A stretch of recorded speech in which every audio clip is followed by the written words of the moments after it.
여러분, 우리 교회의 모토 중에 하나가 무엇이냐면요, 주님의 거룩한 신부가 되는 것, 그런 교회가 되는 것이 우리 주임제 교회의 모토 아니겠습니까? 사랑하는 주임제 교회 성도 여러분, 여러분들은 그리스도의 신부 맞으시죠?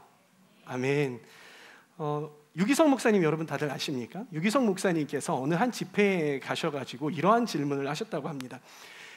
여러분, 예수님께서 여러분들의 신랑이시면 얼마나 행복할까요? 이렇게 물으셨대요.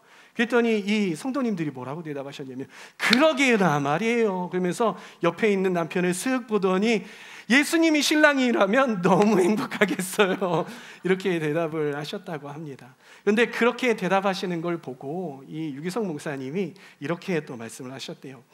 정말 그럴까요? 예수님과 마음이 맞는다면 당연히 그렇겠지만, 자기 마음대로 살고 싶어 하는 신부라면 행복하지 않을 것 같습니다. 오히려 예수님께 바가지나 긁는 그러한 일이 일어나지 않을까요? 그렇게 이야기를 하셨다고 하네요. 여러분, 맞아요. 우리가 그러한 존재 아니겠습니까? 우리가 우리의 마음에 흡족한 하나님의 말씀 우리가 읽을 때는 그렇지 하고서는 그 말씀에 순종하려고 하고 나아가잖아요. 그런데 때로는 내 마음에 흡족하지 않은 말씀, 불편하고 번거롭고 또 부담스러운 그런 말씀이 오면 우리가 기꺼이 순종하지 못하고 또 예수님 바가지 긁는 그러한 것들이 우리 아닌가 돌아봅니다. 저는 저와 여러분들이 어떤 일이 있어도, 그리고 어떠한 상황 속에서라도, 어떠한 말씀이 우리에게 주어질지라도 예수님의 바가지를 긁지 않는 그런 거룩한 신부 되기를 소망합니다. 마가복음 10장 중반에 보면은요, 예수님이 사랑하시는 한 청년이 등장합니다. 이 청년은요, 재물이 많은, 그러니까 돈이 많은 청년이었어요. 그러면서도 하나님 안에서 더욱더 온전해지기를 원하고 또 영생을 소유하고 싶어하는 그러한 사람이었던 거예요. 근데 이 청년이 예수님께 와서 하는 말이 무엇이냐면 이렇게 물어보는 겁니다. 예수님, 제가 온전해지려면 무엇을 더 해야 합니까? 라고 물어보더라는 겁니다. 그랬더니 예수님께서 뭐라고 대답하셨습니까? 그렇다면 너는 율법을 지켜라. 어떠한 율법? 살인하지 마라, 간음하지 마라, 도둑질하지 마라, 거짓 증언하지 마라, 내 부모를 공경하라, 그리고 내 이웃을 내 몸과 같이 사랑하라. 이 율법을 너가 지켜야 한다라고 말씀을 하셨던 거예요. 그랬더니 이 부자 청년이 뭐라고 대답했습니까? 예수님, 제가요, 그거는요, 어렸을 때부터, 언제부터요? 어렸을 때부터 그런 율법을 다 지켜왔습니다라고 이야기를 하는 거예요. 여러분, 이 부자 청년은 어떻게 보십니까? 뭔가 건방져 보이지 않습니까? 어디 감히 예수님 앞에서 율법을 다 지켰다고 하고, 그것도 어렸을 때부터 지금까지 뭔가 좀 교만한 것 같고. 그런데 저는 그렇게 보지 않았어요. 제가 보기에는 이 부자 청년이 정말 그렇게 하나님 안에서 율법을 다 지키려고 노력하고 정진했던 그러한 사람으로 보여요. 근데 그도 그럴 것이, 예수님께서 뭐라고 말씀을 하시냐면요, 그를 눈여겨보셨다고 해요. 그렇죠? 그를 눈여겨보셨다고 하고 사랑스럽게 여기셨다라고 이야기를 하잖아요. 그래서 예수님께서 이 청년에게 한 가지 제안을 하십니다. 너 한번 당해봐라, 이런 눈빛이 아니라 정말 사랑스러운 눈빛으로, 기특해 하시는 눈빛으로 그에게 제안을 하십니다. 그것이 무엇입니까? 마가복음 10장 21절 함께 읽습니다. 예수께서 그를 눈여겨보시고 사랑스럽게 여기셨다. 그리고 그에게 말씀하셨다. 너에게는 한 가지 부족한 것이 있다. 가서 네가 가진 것을 다 팔아서 가난한 사람들에게 주어라. 그리하면 내가 하늘에서 보화를 차지하게 될 것이다. 그리고 와서 나를 따르라. 이 21절과 대조가 되는 말씀이 하나가 있어요. 그게 뭐냐면 28절 말씀이거든요. 이 마가가 이 글을 쓸 때 이게 대조가 되게 이 구절들을 써놨어요. 근데 28절 말씀 함께 읽습니다. 베드로가 하는 이야기예요. 시작. 베드로가 예수께 말씀드렸다. 보십시오, 우리는 모든 것을 버리고 선생님을 따라왔습니다. 대조가 되십니까?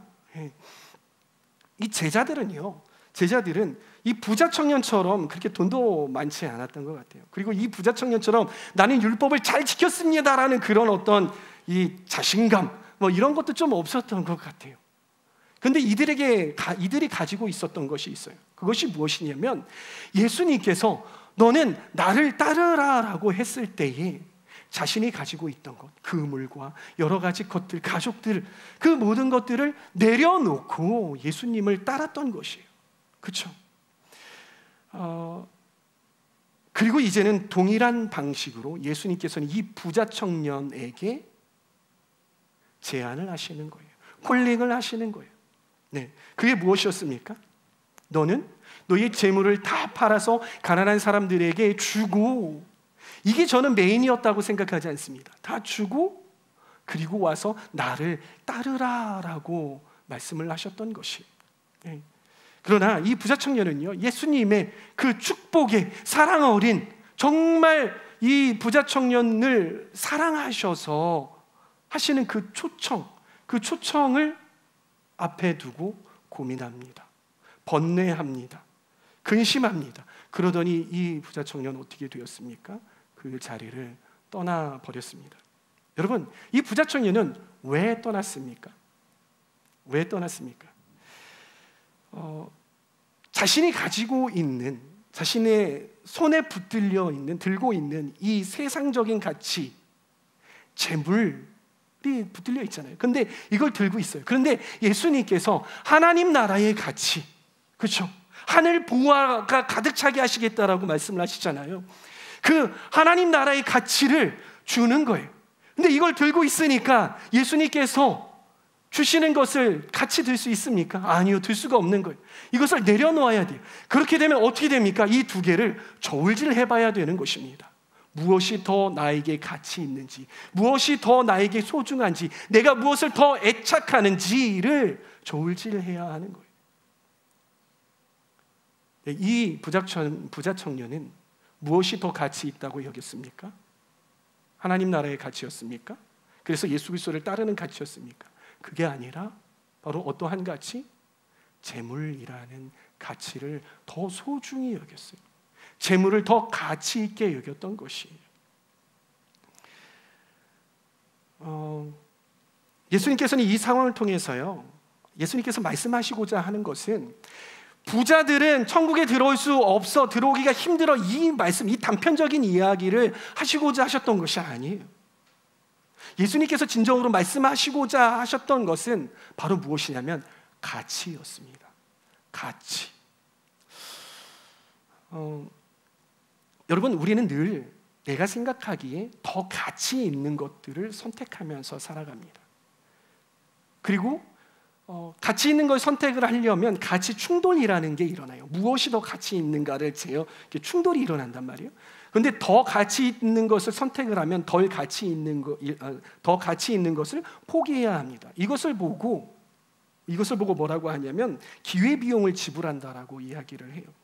그리고 우리가 가치 있다라고 생각을 하는 것을 딱 하나만 가지려고 합니까? 아니에요. 더 많이. 되도록이면 가치 있는 것을 더 많이, 더 큰 거 가지려고 한단 말이에요. 그러기 위해서 우리는 기회비용을 지불하는데, 어떤 기회비용을 지불합니까?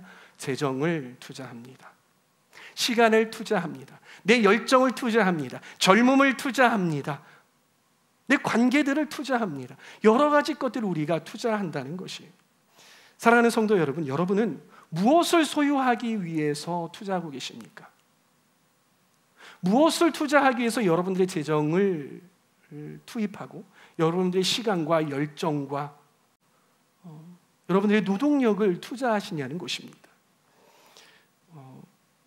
바로 그것이 여러분들이 가장 가치 있다고 여기는 가치인 것입니다. 여러분, 그런데 우리는 이 부자 청년 이야기를 들었잖아요. 이 부자 청년의 상황을 일주일에도 몇 번씩이나 마주하고 있다는 사실을 여러분 아십니까?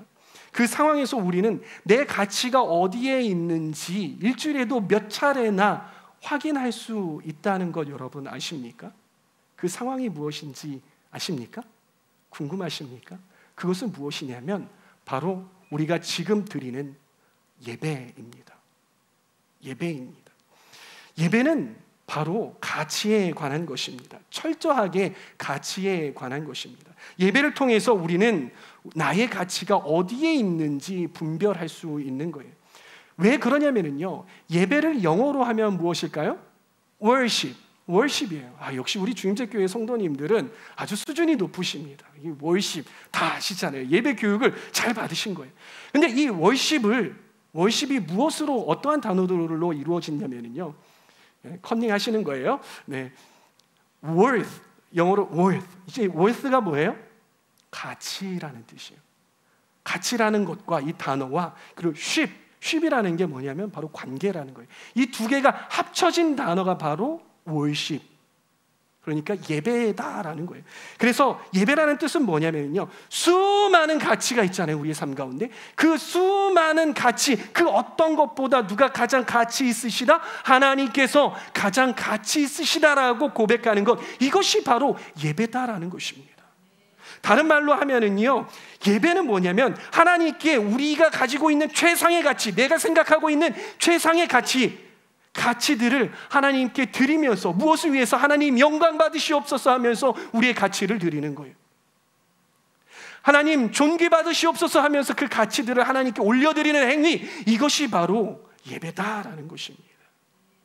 그러면 다시 이 부자 청년에게로 넘어가서, 왜 이 부자 청년은 도대체 왜 이 예수님을 따르지 못했을까라는 것입니다. 그것은 이 부자 청년의 손에 무엇이 들려 있어요? 재물이 들려 있어요. 그리고 가치 충돌이 하나님 나라의 가치관과 부딪히죠. 그러면서 이 부자 청년은 무슨 가치를 선택을 했다고요? 무슨 가치요? 재물이라는 세상적인 가치를 선택을 한 거예요. 이 부자 청년은요, 이 순간에 예배한 거예요. 예배했다고요. 그런데 예배를 제대로 드렸습니까? 아니요. 예배를 제대로 드리지 못했어요. 왜냐하면 나의 가장 가치 있다고 여기는 것을 하나님께 드리고, 그러면서 내려놓고 하나님만을 찬양하고 하나님만을 따라야 하는데, 하나님 말씀에 순종하면서 살아야 되는데 그러지 못한 것이에요. 그렇기에 이 부자 청년은 예배의 실패자일 수 있다는 것입니다. 사랑하는 주임제 교회 성도 여러분, 마찬가지로 우리 손에 하나님이 아닌 다른 것들이 들려 있다면, 그리고 그것을 하나님과의 가치와 부딪힐 때에 우리가 내려놓지 못하면 우리는 결코 올바른 예배, 진정한 예배를 드릴 수 없는 것입니다. 예배 가운데서 우리 주님은 명확하게 말씀하십니다. 네가 들고 있는 너의 가치를 내려놓아라. 그리고 나를 따르라. 이것이 바로 예배로의 부름인 것입니다. 그러나 우리가 하나님을 예배하러 올 때에 착각하고 있는 것이 한 가지가 있다는 거예요. 그것이 무엇이냐면, 우리가 그냥 예배에 참석만 하면, 그래서 하나님을 찬양할 때에 내가 손을 들고 예배에 대한 표현하고 또 엎드리고 그러한 것들을 하면 우리가 예배를 잘한 거라고, 그 시간에 있기만 하면 잘한 거라고 착각을 한다는 것입니다. 그러나 그것은 착각이에요. 우리는 실제로 예배를 통해서요, 하나님 나라를 선택해야 하는 거예요. 예배를 통해서 하나님의 가치를 선택을 해야 하는 것입니다. 그것이 올바른 예배예요. 다른 기회비용을 지불할 수 있는 마음을 가져야 되고요, 그것들을 기꺼이 선택을 해야 합니다. 그것이 우리의 예배다라는 거예요. 그리고 그것이 진정한 예배를 드리는 것이다라는 것입니다. 예수님께서 사마리아로 올라가십니다. 그리고 한낮에 물 기르러 온 사마리아 여인과 만납니다. 그 여인이 예수님께 여쭙습니다. 예수님, 우리가 예배를 해야 하는데 이 산에서 예배를 해야 합니까? 아니면 예루살렘에서 예배해야 합니까? 도대체 저는 어디에서 예배해야 예배를 잘 드리는 것입니까? 라고 예수님께 여쭙죠. 그때 예수님께서 이 예배를 어디에서 드려야 하는지, 그리고 어떻게 드려야 하는지에 대해서 고민하고 있는 이 여인에게 이 패러다임을 뒤집는 이야기를 하십니다. 우리 요한복음 4장 21절에서 24절까지의 말씀 함께 읽도록 하겠습니다. 시작. 예수께서 말씀하셨다. 여자여, 내 말을 믿어라. 너희가 아버지께 이 산에서 예배를 드려야 한다거나 예루살렘에서 예배를 드려야 한다거나 하지 않을 때가 올 것이다. 너희는 너희가 알지 못하는 것을 예배하고 우리는 우리가 아는 분을 예배한다. 구원은 유대 사람들에게서 나기 때문이다. 참되게 예배를 드리는 사람들이 영과 진리로 아버지께 예배를 드릴 때가 온다. 지금이 바로 그때이다. 아버지께서는 이렇게 예배를 드리는 사람들을 찾으신다. 하나님은 영이시다. 그러므로 하나님께 예배를 드리는 사람은 영과 진리로 예배를 드려야 한다. 예수님께서 무슨 말씀을 하시고 계시는 거예요? 예배를 드릴 때에 중요한 것은 장소이다? 아니다. 중요한 것은 장소가 아니다. 어떤 형식이 아니다라는 거예요. 중요한 것은 무엇이다? 예배자의 중심이다. 예배자의 마음이다라고 말씀을 하고 있는 것이죠. 마음의 중심으로 드리는 예배. 그렇다면 마음의 중심으로 드리는 예배가 무엇이냐라는 거예요. 여러분, 우리 마음 가운데에는요, 참 많은 생각들과 가치들이 있어요. 때로는 하나님을 사랑해야 한다는 것 알죠. 그러나 세상을 사랑하는 마음이 같이 공존을 합니다. 다른 사람을 사랑해야 한다는 것 압니다. 그러나 다른 한편으로는 저 사람만 없었으면 미워 죽겠어 하는 사람이 있어요. 우리 마음 가운데 수없이 많은 마음들이 있다는 것이에요. 가치들이 있다는 것입니다. 야고보서에서는 이 마음을, 두 가지를 다 품고 있는 이 마음을 무엇이라고 합니까? 두 마음을 품은 자들이라고 이야기를 하잖아요. 우리 마음 가운데 그러한 마음들이, 수많은 생각들과 마음들이 있다는 거예요. 그러나 이 예배자가 온 마음을 다해서 예배를 드리는 것, 영과 진리로 예배를 드리는 것이 무엇이냐면 바로 우리의 마음 가운데에 다른 생각들과 다른 가치들을 두지 않는 거예요. 우리 마음 가운데 우리가 다른 우상들을 두지 않는 거예요. 그것들을 내려놓는 것, 이것이 바로 마음의 중심으로 하나님을 예배하는 것이라는 겁니다. 여러분, 예배는 하나님과의 만남이라고 하지 않았습니까? 부자 청년은 예수님을 만났습니다. 그리고 예배했습니다. 그러나 부자 청년은 아까 말씀드린 바와 같이 포기하지 못했어요. 내려놓지 못했어요. 그렇기에 부자 청년은 예수님을 올바로 예배하지 못했던 것입니다. 그러나 이 사마리아 여인은 예수님을 만났죠. 복음의 메시지를 들었습니다. 그리고 그 다음에 어떻게 했는지 혹시 기억나시는 분 계십니까? 물동이를 내려놓았습니다. 자기의 생존의 수단이라는 이 물동이, 생존의 수단이라고 상징되는 이 물동이를 내려놓고 무엇을 했냐면 예수님을 전하기 위해서 마을로 내려갔던 거예요. 내려놓음이 있었던 거예요. 그러기에 이 사마리아 여인은 예수님을 진정으로 예배할 수 있었던 사람이었죠. 그리고 이 예수님의 제자들을 어떠하였습니까? 예수님의 제자들 그물을 내려놓았고 자신의 가족들을 내렸고 여러 가지 다 내려놓았어요. 그리고 예수님을 따랐죠.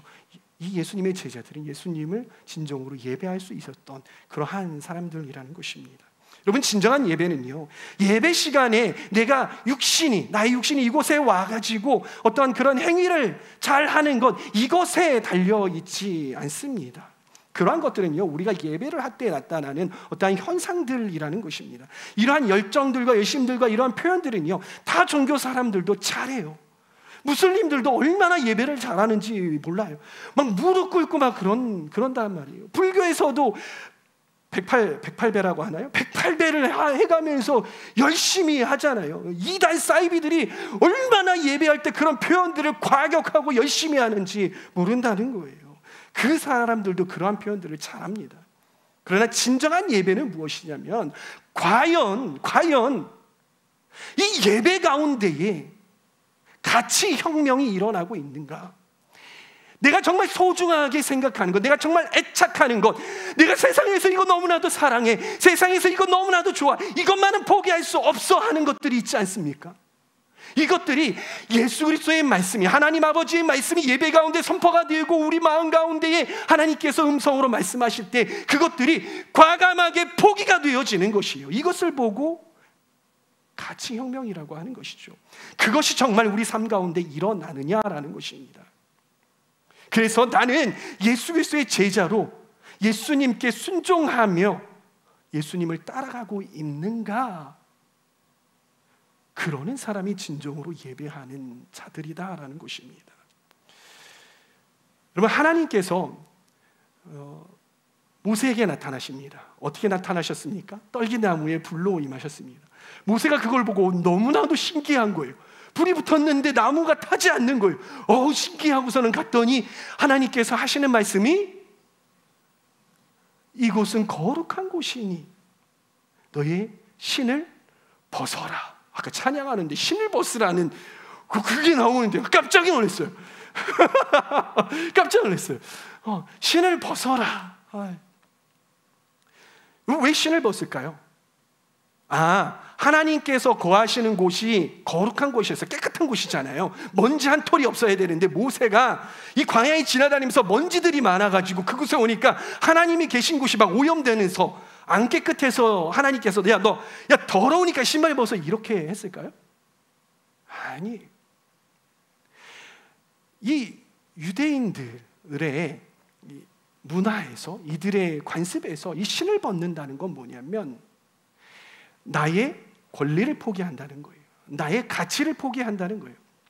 제가 요즘에 청년들하고 뭘 하냐면요, 룻기를 가지고 성경 과외를 하고 있어요. 막 성경을 줄쳐가면서 막 쪼개고 나누고 하면서 성경 과외를 하고 있어요. 아주 놀랍습니다. 근데 룻기에서 뭐가 나오냐면 고엘 제도가 나와요. 이 고엘 제도가 뭐냐면 아세요? 거기 역시 우리 김규호 목사님께서 이렇게 열심히 가르쳐 주시니까 우리 성도님 고엘 제도라고 하니까 다른 교회에서는요, 고엘이 뭔데? 막 이렇게 하는데 우리 성도님도 역시 수준이 높으십니다. 이 고엘 제도가 혹시 모르시는 분이 있을까봐. 고엘 제도가 뭐냐면요, 친족 중에 누군가가 죽잖아요. 근데 여인들이 남아요. 고아가 되고 또 과부가 되잖아요. 사회적 약자를 만들지 않기 위해서 이 친족에게로 이 사람들을 이렇게 붙이는 거예요. 근데 이렇게 붙이는데 이게 계대 결혼이라고 하거든요. 계대 결혼을 하는데 이 고엘 제도는 뭐냐면 이 물러야, 그러니까 이거를 책임져 줘야 되는 사람이 맨 위에서부터 내려오는데 내가 이거를 책임질 수가 없어요. 경제 상황도 그렇고 여러 가지 면에서 이거 오면은 내가 망하게 생겼어요. 그러면 기업을 이렇게 다음 사람한테 넘겨줘야 되거든요. 그러면서 이제 넘길 때에 그냥 나 못하겠어 이렇게 말하는 것이 아니라 진짜 벗어야겠다. 신발을 죄송합니다. 신발을 벗어가지고 이거를 그 사람한테 주는 거예요. 그러면서 나의 권리를 포기합니다. 이렇게 한다는 것이에요. 그래서 신을 벗는 행위가 가치를 포기한다는 것, 내가 가장 소중하게 생각하는 것, 그리고 나의 권리를 내려놓는다라는 그러한 의미다라는 것입니다. 그러한 내가 소중한 그러한 권리, 하나님 앞에 나올 때 내가 권리와 내가 가장 소중하다고 생각하는 것, 그런 것들이 내려놓아지지 않으면 우리는 하나님을 진정으로 만날 수 없게 되는 것입니다. 여러분, 하나님 음성을 들을 때에도 마찬가지입니다. 이 하나님의 음성을 어떻게 하면 정확하게 들을까? 그렇죠? 어떻게 하면 분명하게 분별하면서 잘 들을까 우리가 관심이 있잖아요. 그리고 하나님의 음성 어떻게 하면 풍성히 듣고 매일마다 듣고 매 순간마다 들을까, 이것들을 우리가 많이 생각하고 고민하잖아요. 그런데 그것보다도 더 중요한 것이 있습니다. 그것이 무엇이냐면 하나님의 음성, 하나님의 말씀이 나의 마음 가운데에 올 때에 나는 과연 그 말씀에 순종할 자세가 되어 있는가라는 것입니다. 하나님께서는 우리에게 말씀하실 때 축복하면서 말씀하시는데 내가 이 하나님의 음성을 막 받아들일 때 내 생각대로 바라보니까 이게 내가 망하는 길인 거예요. 그렇죠? 내가 망하는 길일 것 같은 거예요. 나한테 피해가 올 것 같은 거예요. 이것만은 정말 안 될 것 같은 거예요. 그럴 때에도 네, 그렇습니다, 주님. 주님의 말씀이니 제가 순종하겠습니다. 제가 붙들고 있는 이 마음을 내려놓겠습니다. 이것이 되지 않으면요, 우리는 아무리 하나님의 음성을 들어도, 아무리 잘 들어도, 아무리 잘 분별하고 많이 듣고 매일마다 하나님의 음성을 듣는다 하더라도 아무 소용이 없다는 것입니다. 하나님과 만나기 위해서는, 올바로 주님을 예배하기 위해서는, 그러기 위해서는 우리는 그렇게 우리의 가치들이 내려놔져야 한다는 것입니다. 여러분, 예배는 내 삶의 소산을 가지고 와서 드리는 것이어야 합니다. 이게 무슨 이야기냐면요, 일주일 동안 아주 내 마음대로 사는 겁니다. 화가 나면 빽! 그냥 누가 건드리면 왁! 하고 막 반응해서 내 마음대로 살다가 이 예배 가운데 나오면은 주님 그렇습니다. 막 그제서야 회개하고, 그러다가 이거 끝나면 또 세상 가운데 나가서 내 맘대로 이렇게 하는 거예요. 마치 여러분 휴대폰 있잖아요. 제 휴대폰은 여기에 있는데, 이 예배당에 들어오면은 매너 모드 하잖아요. 윙 매너 모드로 전환되었습니다 하는 거예요. 마치 예배 모드로 전환되었습니다. 그리스도인 모드로 전환되었습니다. 이렇게 되는 거예요. 여기서는 내가 정말 신앙 좋은 크리스천이야. 세상에 이렇게 같이 예배로 온 사람이, 오, 야, 네가 이런 사람이었어. 와, 막 이렇게 뛰면서 그렇게 예배를 한단 말이에요. 그렇죠? 그런데 이 예배당을 벗어나서 다시 윙 하고서는 매너 모드가 해제되었습니다 하듯이 윙하고 신앙의 모드가 해제되었습니다. 이렇게 해제를 해버리는 거예요. 그래서 세상 가운데 나가서, 그래, 세상 가운데 어떻게 하나님 말씀대로 살아가? 세상은 세상의 법칙대로 그게 다 있어. 순진하기는, 이러면서 세상 모드로 살아가는 거예요.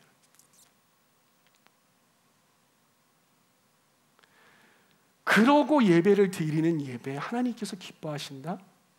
아니요, 물론 기뻐하시죠. 그래도 받아주시죠. 그러나 진정한 신앙인이 드려야 할 예배는 무엇이냐면, 우리의 삶 가운데에서도, 우리 일상의 삶 가운데서도 매 순간마다 어딜 가든지 우리는 예수 그리스도의 제자로의 삶, 그리스도인의 삶, 그것은 무엇입니까? 내려놓음의 삶을 살아야 한다는 것입니다. 그것이 진정한 신앙인이자 그것이 진정한 예배자라는 것입니다.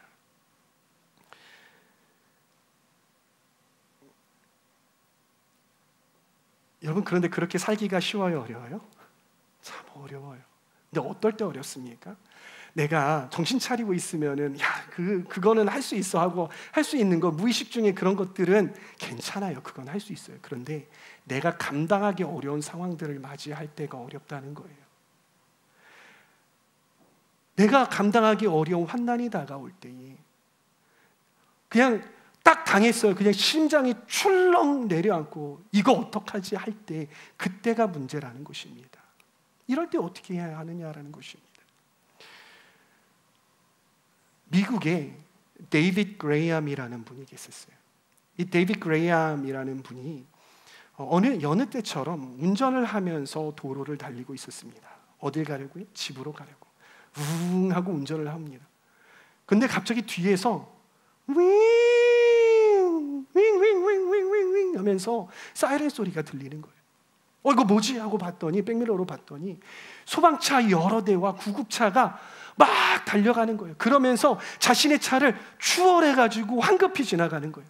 근데 그때 이거 뭐지? 불길한 예감이 드는 거예요. 그래서 불길한 예감이 들어서 차를 황급히 자신의 집으로 내달리는데, 이 차는 자신의 집으로 가고 있는 거예요. 자신의 집 방향으로 가는 거예요.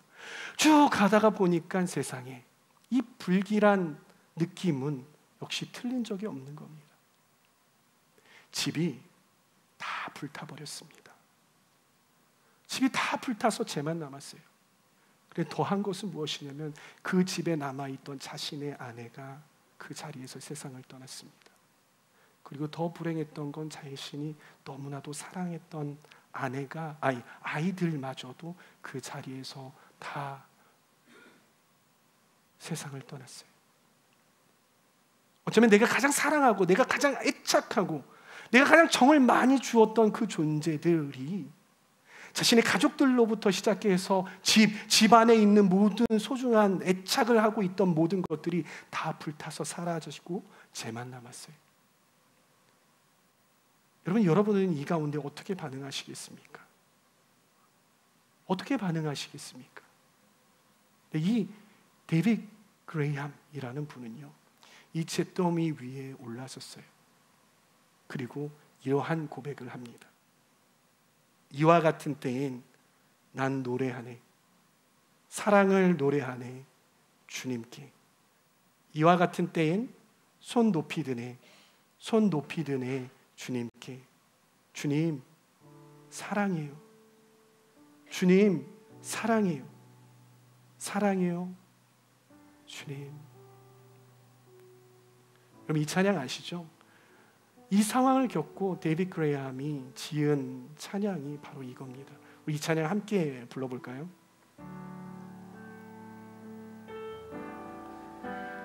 이와 같은 때에 난 노래하네, 난 노래하네, 사랑을 노래하네. 주님께 이와 같은 때에 손 높이 드네, 손 높이 드네, 손 높이 드네. 주님께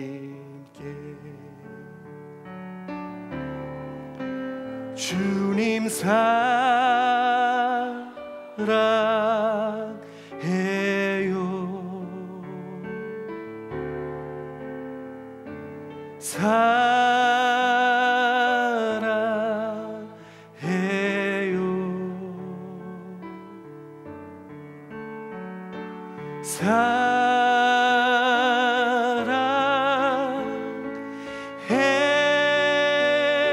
사랑해요. 주님 사랑해요. 우리 다시 한번 찬양할 때에는요, 내가 이러한 상황 속에서도 이러한 고백할 수 있을지 다시 한번 되뇌이면서, 이와 같은 때엔, 이와 같은 때에 난 노래하겠습니다. 주님 사랑을 노래하네, 사랑을 노래하네. 주님께 이와 같은 때에 손 높이 드네, 손 높이 드네, 높이 드네. 주님께 주님 사랑해요.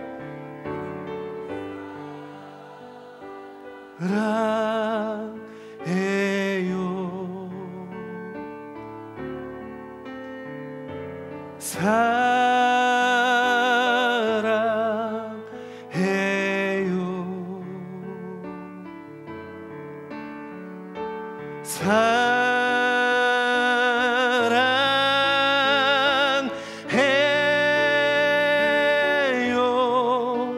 주님 사랑해요.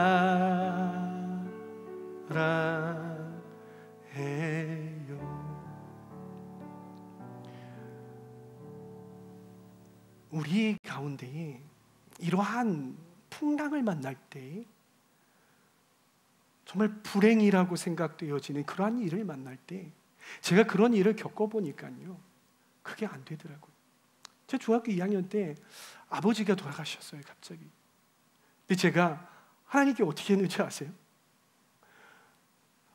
그때 장마철인데 비가 내리는데 문을 열고 하늘을 바라보면서, 그 비 내리는 하늘을 보면서, 왜? 도대체 왜 데려가시냐고 하나님을 원망했어요. 하나님 살아계시냐고. 제가 이런 일을 다시 겪으면 정말 저는 그렇게 할 수 있을까를 생각을 해봤어요. 정말 이 데이빗처럼 이렇게 할 수 있을까? 근데 자신이 없는 거예요. 그러면서 제 생각을 해봤습니다. 도대체 이분은 어떻게 이러한 고백을 할 수 있었을까? 어떻게 이런 위대한 고백을 할 수 있었을까라는 생각을 해보았어요. 분명 한순간에 이루어진 고백은 아니었던 것 같아요. 분명 이전에 수많은 과정들이 있었을 거예요. 인생이 뭐라고 하냐면, 수많은 점들이 모여서 선이 만들어지듯이 수많은 선택들이 모여서 우리의 인생이 만들어지잖아요. 수없이 많이 우리 인생 가운데에 가치를 선택해야 하는 그러한 시간들, 하나님이냐 아니면 다른 세상적인 가치냐, 하늘나라의 가치냐 아니면 하늘나라의 가치냐 아니면 나의 쾌락이냐, 나의 재물이냐, 나의 관계냐, 나의 어떤 명예냐, 이러한 것들을 수없이 우리는 인생 가운데에 선택을 해야만 하죠.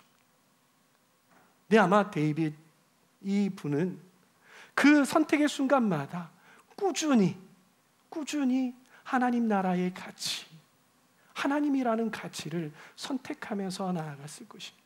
그러기에 그 수많은 선택들 점들이 모여서 인생이 되듯이 이러한 일이 닥쳤을 때에도 그렇게 의연하게 자연스럽게 반응을 했다는 것이에요. 습관은 참으로 무섭습니다.